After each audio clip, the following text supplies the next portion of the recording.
Annette, it's story time. Oh, I've got to tell you the story.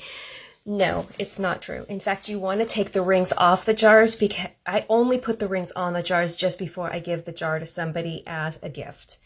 Because when I was a little girl, my mother canned a whole bunch of tomatoes. Sorry, Mom. A whole bunch of tomatoes. She put them in the garage right next to our yellow dune buggy. If you guys know what a yellow dune buggy is, it was the 60s and 70s, go with it. I lived a really great childhood. We're all out playing. There's like 16 kids on the block, one big long block. We're all out playing. Oh my gosh, I can't even stand this. All of a sudden we start hearing, this was days later that my mother did the canning session, and all of a sudden we start hearing these gunshots. You're talking, it's the early 70s. There's gunshots in the neighborhood. We all start running for our lives. Like literally, it was one after the other. And we're like, what the heck?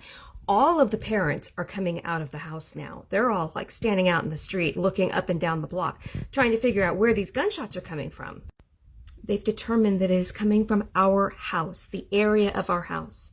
They're determined that it's coming from our garage. So my father goes over to the garage door and lifts it up, and all of my mother's tomatoes, she left the rings on, all of her tomato jars were exploding all over my dad's yellow dune buggy.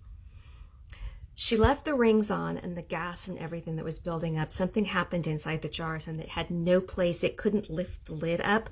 So instead of popping the lid to escape, it actually exploded the jars.